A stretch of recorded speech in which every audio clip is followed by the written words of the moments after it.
him, you know, and I think Brother Hall preached this a lot about, you know, that proximity anointing that you can have. You know, Jesus spoke to people and they was healed. Peter walked along and people just touched him, they was healed. But, you know, there's a time when you can just be close to somebody. And I believe Eddie had that thing about him that where if you was near him, you had to feel happiness, and I did. You know, within a minute of talking to him, I done forgot everything that had me down or anything, and I just felt happy all the time. You know, and there was a gift. Dad had such a gift about those things. There was gifts that he didn't even know he had in his life, and he could. There was things that you know, I don't know. I remember a lot and talk about them a lot, and I think about that, and that's all real. I mean, I think about the gift and we can have those gifts. You know, I've got children that have different gifts, and I think about my oldest daughter. I think about Morgan. She can read the room. And she doesn't know it, that she's got the gift. She does use it because she sells horses and stuff too. So she does use the gift, but she don't know she has it. But she can read the whole room when she walks in. And she can just in a minute, she's looking and thinking and reading, and subconsciously that gift is working. You know, I just think about that. I think that when I think about my son, I think about Colson. Colson's got such a loving, humble spirit about him that he'll never leave the room without hugging you. Okay, he won't hardly leave the room. He'll come over. If he's got his boots on, he comes over in the living room, hugs me in the recliner before he leaves. And he's got that way about him. And I know he worked with a banker on a project a while back, and that banker talked to me about Colson and would cry. You know, he said, I love that boy. You know, talk to me about it. You know, I think about it, and I think about the gift. All three of my kids a different gift. I think about my youngest daughter, Kelsey. I could sit her down with a hobo, and she could talk to him and communicate. Or I could sit her down with the president of a company, and she can talk to him. She can sit there with him. It's so smooth, and we can be together doing something. We done announced at the fair this past year, and I want her beside him because we just roll off each other and talk to each other. We don't have to say it. You know what I mean? But she got that gift, and I think the gifts that we have in our life, and these are gifts we take for granted because they become natural. It's like if you live in a house with a good view, okay? We used to, the house we lived in before, I had 18 feet of glass on the wall in my bedroom, and I could see all the way up Grattan from Tazewell out that way. I could see it snowing miles away, and the snow never get to me. But I got to where I took it for granted. Okay, I mean, it really didn't make that much difference to me, you know, after a while. And I think the gift can be the same way. We get to where we sort of it's just there. What do you think? I think you're right. Yeah. I think about people who were just gifted, you know, and think about people in our life, like Melvin Muncy. Gifted. He had a gift of people repenting. He preached, they're going to come to the altar. And you and I could do the same thing, and people would look at us. But Melvin could do it. And they'd run. Yeah. It just is fascinating when you think about people. But like everything in our life, we take those gifts for granted, and we sort of take them like they're, and I think that's just the way it is. It's like driving in the wintertime with the heat on. In the summertime, we turn the air conditioning on instead of rolling the window down. I don't know. I just... we make the temperature in the summertime, we'll make the temperature 60 degrees with the air conditioner. In the wintertime, we're going to turn the heat on and make it 70 degrees. I don't know, man. It's 60, we're cold. Yeah. Well, what do we do? Where do we set the thermostat at? You know what I mean? We just sort of... I don't know, man. I think about things. So when you think about being passionate, right now you're passionate about these books, right? Right. That's one of your passions in your heart. We have our family reunion, different things, and I look at all of my nephews and nieces, and they know very little about my father. And this one book right here, this is the one probably that would excite you more than anything. It's what we've been talking about. This is Shop Vegas, Moonshiners and Ministers. It's based on true stories. And it's what you talk about, how they came from pretty much outlaws and become ministers. You know, half the people that were ministers there in Shop Hollow where I was raised, they were moonshiners at one time. You know, they had stills over the holler and everything, and then the revivals came through and they got saved. And this is all just combination of about 30 different stories that my dad and Claude Perkins and different ones out of the hollow used to tell, and I put it all in just different stories.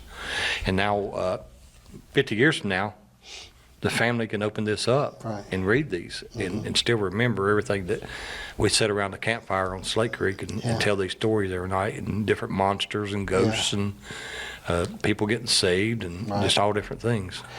You know, I wear my grandkids out, especially Carter. When he rides with me a lot if I come to war or something, because I point out things all the way up and down the road. That's what I do. Here's where this was, here's where that was.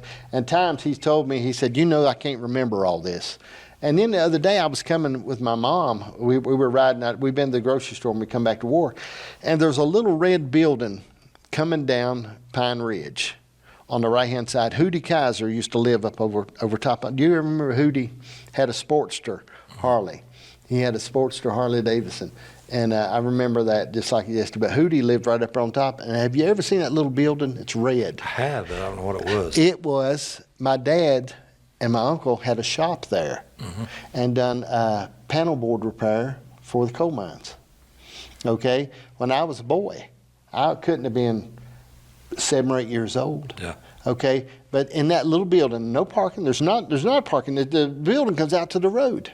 Yeah. And if you go through, if you tap and see the thing, they had a shop there. And my mom didn't remember it. She didn't know it. She said, I never remember them having that.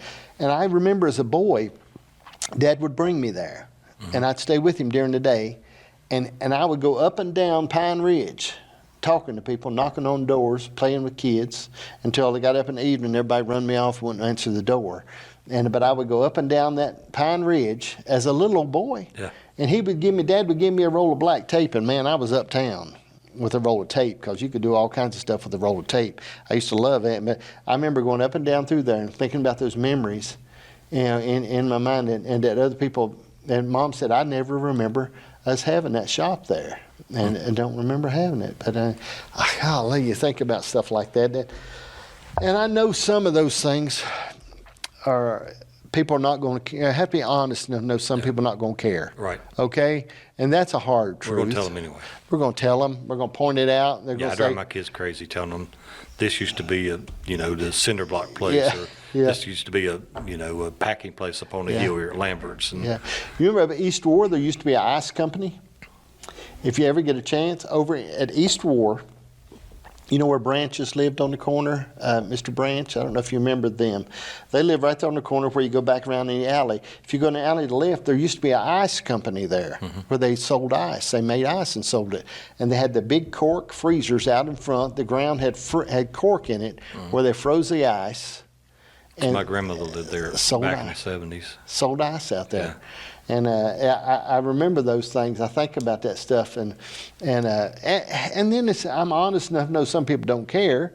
After a period of time, we think about stuff we've seen sometimes, and they look at us and be cordial with us, but they're all thinking about something else, which is like I did when I was little. Yeah, you had a car dealership, a new car dealership. I don't remember if it was Chevy or Chrysler right there at the bridge. That's apartments now. The down there where Grant's was, there was a car dealership right there where their parking lot was. My dad sold cars there. Yeah. Sold Carl Kennedy a car right there. Carl come through and didn't have any credit, didn't have nothing. I don't know if he had a job, I don't know, but he come there, and Carl Castle, I believe was his name, Dad was working for. And he come in and wanted a car. And he said, Eddie, he said, Dad was telling me, he said, how do you, he said, I feel good about him. I feel like he'll pay. And sold Carl Kennedy a car right there.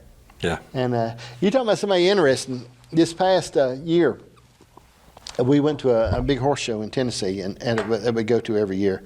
And Dean Kennedy come, and Tim Boyd, and Dwayne. Yeah. We're all together.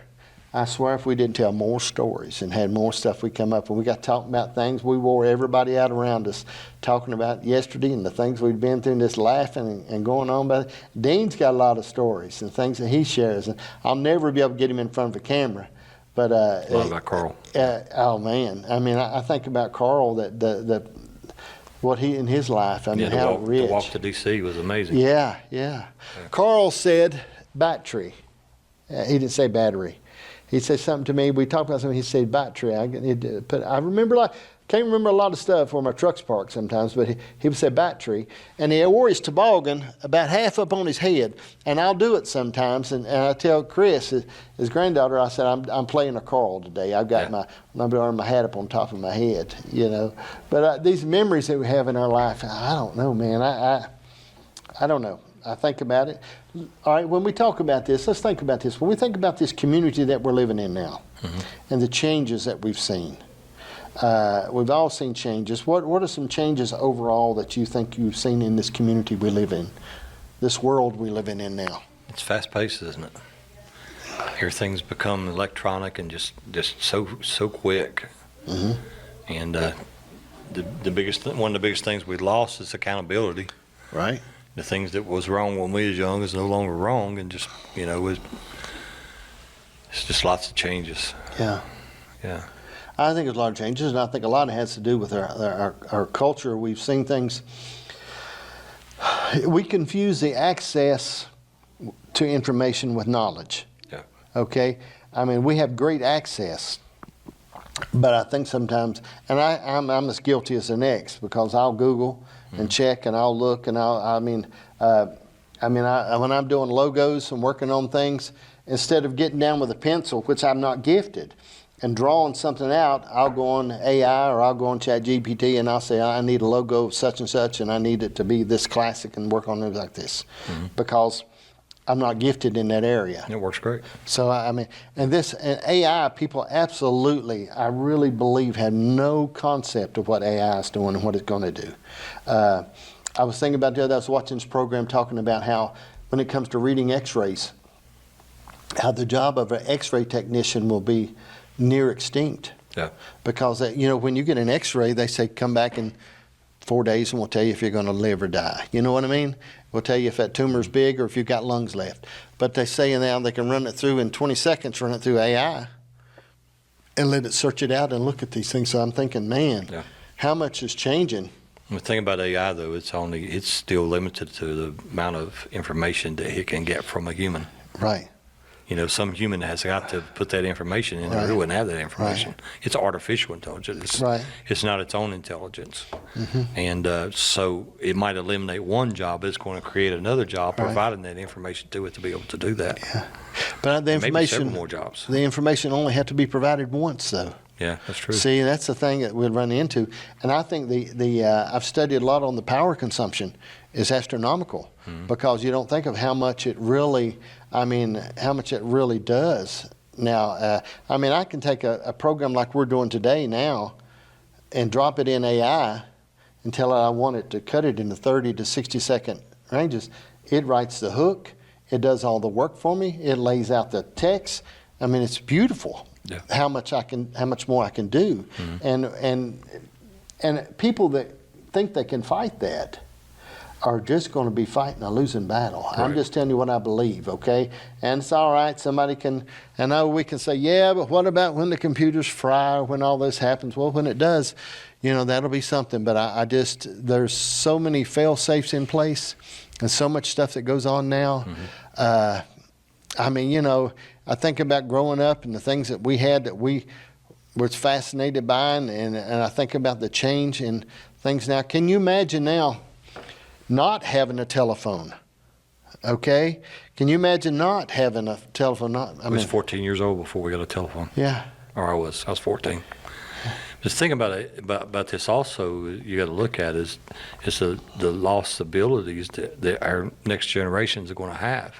There's so many things that our forefathers, our parents or grandparents could do that we can't do today. Right. Because we had a machine or a computer or something that does that for us. And now we no longer know how to do that. So when all of this new inventions, this AI and everything starts doing everything for us, if we ever get to the place to where we lose that, we're not going to know how to do any of that on our own. Well, I don't want to be a pessimist or a naysayer, but I think that ship has left the port. Yeah. Okay? But this is a deal. I was reading the other day on this. They say that an electrician, the average electrician that comes out of school and goes into the electrician will make more money than a doctor. Yeah. Because most electricians start their own business over the end.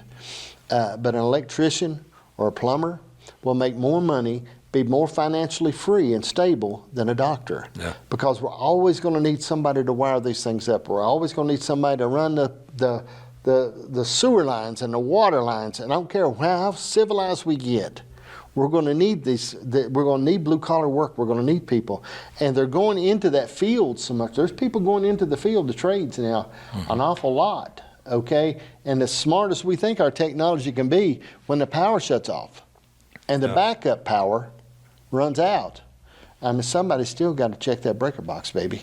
Yeah. You know, somebody's still got to do something. So I don't know. I think about that a lot, and I think about those things over. You know, I try to work with my kids on what tools are. Yeah. Okay. My youngest grandson, John Colson, back last summer, I had about 15 screwdrivers together, and I lay them on the porch and make him show me the difference between a Phillip and a straight. And when he get it wrong, I'd pick him on the head with it, give him a little peck. You know what I mean? I'd just give him, and it helped him a lot. Because whenever he would almost get one wrong, he'd start shutting his eyes because he knew I was going to hit him on the head. And I've done Carter the same way. Carter and I work, and I've brought him in the shop, and we wire up a receptacle, work on extension cords, and do some things like this, and because I'm scared that they won't understand how to use their hands in that respect. Okay? And because you and I, in our age, we took that for granted. Right. We didn't think nothing about it. I mean, we could plumb or wire or build or I held the do. light. Well, don't admit that. I'll take that out. But I mean, and I was holding a light for a guy I was working with the other day. I said, I used to do this in the mines. I know what I'm doing. Okay, but I think about things that I want them to learn how to use their hands and how to change a flat. Okay. And how to do things, man. That worries me. My two youngest sons, one of them's in his third year of college, and he's taking IT, and it's the area he's going into in information technology. But my youngest son is a senior in high school. He can do anything. He's a straight A student, prompt, hard worker. You know, he's captain of the football team. And he wants to get into electrical engineering. He's got 4 rides offered to him, and he can go anywhere he wants to college. We're getting constant mail and text messages from Marshall and different places. But that's what he wants to do, and there's always going to be that there, like you said. And he could try to be a lawyer or something, but he's going to make more money and a whole lot less. He's going to be liked by a lot more people if he does the electrician than what he would, a doctor or a lawyer or something. Yeah, my son-in-law is worried to death about my grandson's going into some things. He wants to be an accountant and some things he's still working his way. He graduates this year. And he wants him to be an electrician. He can get him an apprenticeship and do this stuff here. And he said, Dad, I can do all that anytime. Right now, I want to get a career. I want to do this part at this point in my life. And later on, if I want to do that, I'll do that. But right now, I want to go on to college, and I want to get this, and I want to get that type of career. I don't want to go work for myself right now. I don't want to do that. I'm not looking at that. I want to go into this field. And because he's young, and at that point, you got forever. Yeah. And so he's thinking, I want to go into that and do that. And I think it's good. You got time, man. We got time. Yeah, we were extremely blessed. I was thinking I was raised on a dirt road, coal heat. No telephone in the house until I was 14, and we had one bathroom, and just a house full of kids. And I got to the point now where I've got a really nice house, 100 acres of land, a nice cabin on my property, and I've written 12 books. And I started writing when I was a teenager. I just didn't know how to publish. Yeah. I've got a lot of these books I can show you are 30 years old, and I just had to turn them into print and get them published. And once I learned how to publish, you're dangerous. I found out it was free. I don't have to pay an editor or a publisher, $4,000 or $5,000 to have it done. I can just do it myself. And I've actually published 2 other books. One young man, or he's older than us. From Warrior Mines that lives in Florida now. He sent me all his information, and I helped him get it published. And I think it was a #1 on Amazon for a while, about life in Warrior Mine. Yeah. And but and then my children, I hope, and that's the goal. is for our children to do better than us. Never be jealous of your children. Maybe your brother or your sister, Yeah. but I'm just kidding. But you're never jealous of your own children. You want your goal is your children to be better than you. I remember the first time I preached, and this wasn't true, but he felt it. My dad said, "Son, you got me beat." I didn't have him beat. Yeah. But he wanted me to be better than him, and he was fine with that. Tell people who your family is. Your father, mother. My dad was Junior Muncy. He was a World War II vet, and there's a lot of stuff about him in here. He was a hero in World War II. At 12 years old, revenuers came to my grandma's house, knocked on the door.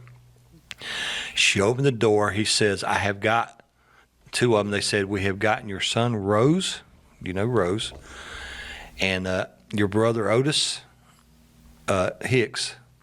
We got him," is Otis or Johnny? I'm sorry, but anyway, we got them tied up, or we know we killed them. We caught them with a steel, and we killed them both. They're dead.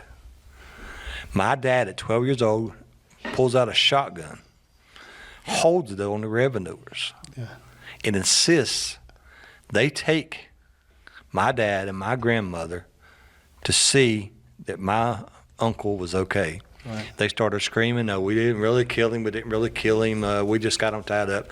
He holds the gun on them until they get to the steel, unties my uncle and my great uncle and lets them go.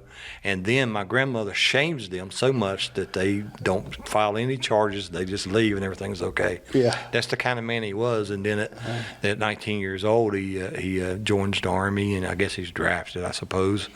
But he lands on D-Day in Normandy, and then fights a total of 5 battles. He scores extremely high on everything. His ranking, he saves a man's life from Ohio. They're both in a foxhole. A piece of shrapnel goes past my dad, hits him, paralyzes him. Dad picks him up through all the gunfire and everything, carries him out to a medic, and saves his life.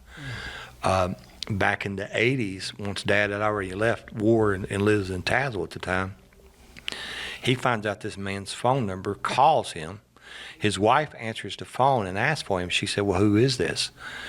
And he says, "Well, this is the man who saved his life." She started screaming, "Junior Muncy, is that you? Is that you?" And after that, they started getting together. But that's the kind of man he was. He was a man who was a moonshiner when he was young, very riotous. You know, they fought a lot. They done a lot of different things. There's 5 brothers, and they was stayed into a lot of stuff all the time. And from that, to being saved and becoming a minister and raising 9 extremely successful children who had all lived good lives and knew God, and most of us live, all except my brother Eddie, live here in the Tazewell area, and they their children are nurses and business owners and sheriff deputies, and my son's owns a car dealership up the road, and it's just all different things. The success, extremely, some of the best athletes ever came through Tazewell High School has been my dad's grandchildren. And so they made a big influence not only in McDowell County, but here also. Well, I think the heritage, when we talk about those things, well, let's talk a little bit when we think about this, okay? I see a change in young people nowadays, a little bit different character than what I did. And I know there's a great big gap between now and when I grew up. Yeah. Okay? But I see almost a fear on young men as far as finding a woman. I don't know how else to put that. Right. But getting a girlfriend or finding a mate or finding a wife or finding somebody, there's a fear there. And the culture's changing, okay? I mean, I see the culture changing a little bit. But, I mean, it's a different type of atmosphere. I mean, did you ever have girlfriends growing up when you was young? Or I wasn't allowed to. Am I the only one? See, I had like 8 or 10 by the time I was in junior high, okay? I was in love so many times I couldn't remember. Oh, I loved everybody, yeah. Okay, I mean, but I would stop at the drugstore at the McDowell Pharmacy and buy those engagement rings. I think about, but now it's like you don't even see the communication between the boy and a girl. You don't see the communication there. If I actually married everybody that I married in my mind elementary and junior high. I remember there was a baker girl that lived right below, I think, Roger White. There used to be a house right there, Frank Muncy's house, and then you went on up toward the lake, and there was a little house there on the right where Rogers is now. Okay. Or one of those guys now, and there was bakers lived there. And I was so in love with that girl. And this was in first or second grade, and I still remember that. And it just kept on going from there on up, until I was a senior and I met the mother of my sons. Well, I just think there's a difference though now in the culture, okay? Mm-hmm. And it's a little bit, it's different, it's a little worrisome, okay? But I don't see the communication that I've seen amongst people, and it comes a lot to do with our devices and our phones and our things like that. And I understand that. I can't fight. You can't fight that. I don't believe you can fight that. We can try a little bit. And I do think they're doing some great things now. In some states, in some counties, they're like cell phones in school. There's no cell phones in the school. Right. Okay, and there's things that they're doing that are stopping, really helping to build that. I do see some progress being made in some areas. Okay, that gives me hope. But I worry about relationships that are missing and things like that. And I've had people before, I've had some people gripe about Facebook. They say, I don't like that. I got one buddy that calls it Facebook. But I always gripe about it. And I said, well, hold on just a second. I communicate with some of my cousins that I normally wouldn't get to communicate with. And I talk to them, and I share a picture with them of what our family did at Christmas. And I wouldn't get to show them that picture normally. Right. And I said, so, it's like a good pistol. It's all what you use it for. So I said, I think that sometimes you're throwing the baby out with the bathwater here. Exactly, yeah. You need to look at things and learn how. And then I've had people that they say, I'm going to get off Facebook. All I see is drama. All I see is this. And I'm thinking, don't you know how to block people, man? You click block. You know what I mean? I like that 30 days news. I use that a lot. Yeah. I just think, and I did have a family member the other day put one of those glamour photos up, and I started to message them and tell them I thought their Facebook had been hacked because I didn't recognize who it was. Yeah. But I don't know.